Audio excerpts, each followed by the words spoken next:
Hello guys. Oi. There's a Danish songwriter called Niels Skousen. He was one of the first hippie songwriters back in 68, 67, 69, approximately.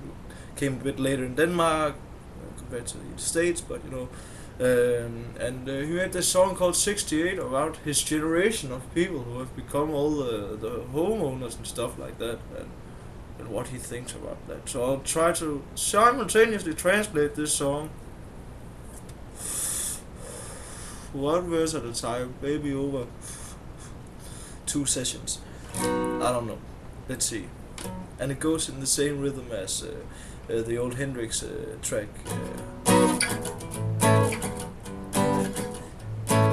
There's got to be somewhere out here. You know that one? I can't remember it. Oh yeah. But it's not that song. Just to be clear. There's a star over Copenhagen, said the American hippies who came over. An astrological cross. It's a new time. It's a new age that begins.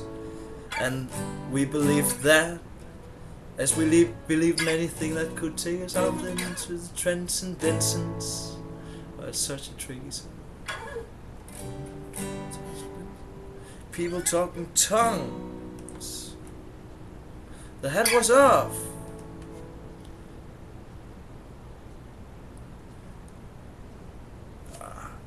I can't do this. This is incredibly difficult. Such a complicated text. He talks so much in his verses, and it's like 7 verses or 5 verses or something. For example, han var det var ikke sådan lige lå på. The old world has fallen. No more self-binders on the field. The mill boys were gone.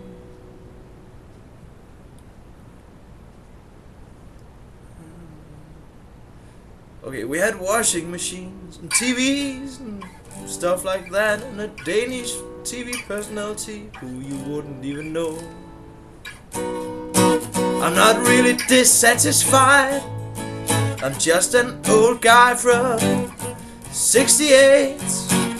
Something like that.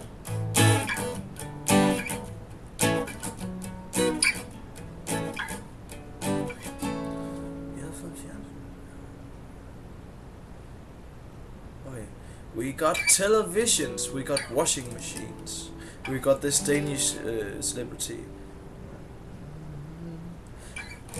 But did we really have anything? But did we have a worldview that held?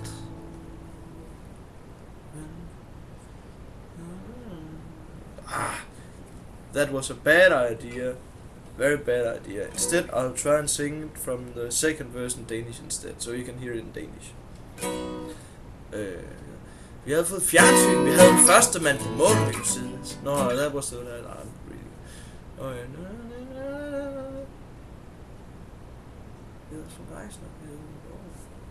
Vi havde Otto Leisner, vi havde Lille Måge, vi havde vores velfærd, vi havde vores maskomater, men havde vi også et verdensbillede, der holdt vand. Vi kom ind fra forstederne og trådte ud af vores tegneserier. Tal ligge trinene, men udsigten var strålende. Next year in Greece, soldater og sand.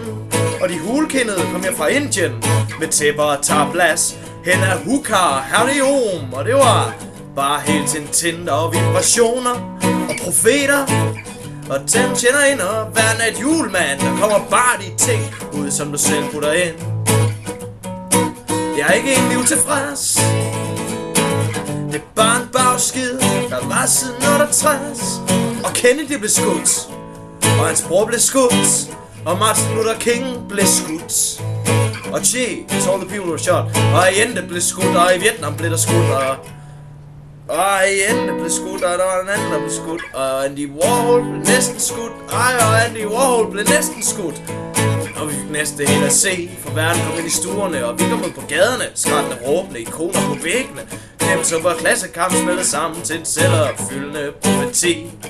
Med kædedragter, karter, støvler, manifester og de unge løver stak hovederne frem nok til man følte en vis melankoli. Jeg er ikke egentlig utilfreds. Det er bare en bagskid, der var siden 68.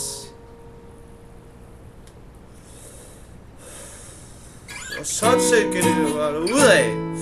Være på sin krikke, hver mand strøg afsted for egen ven. Som de skider skud, det var godt nok.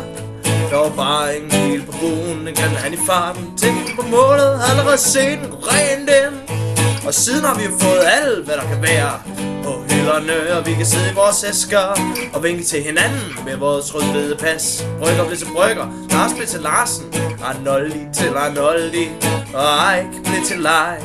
Skalløs plads. Solen er vendt endnu en gang. Der er stadig langt sommer. Hvad vi gjorde, hvad der skete. Købmandsstriben fortoner sig imod horisontkanten. Og en hilsen til den, der for vild i labyrinten og blev derinde og forsvandt. Jeg er ikke helt utilfreds. Det er bare en bagskid, der var siden 68.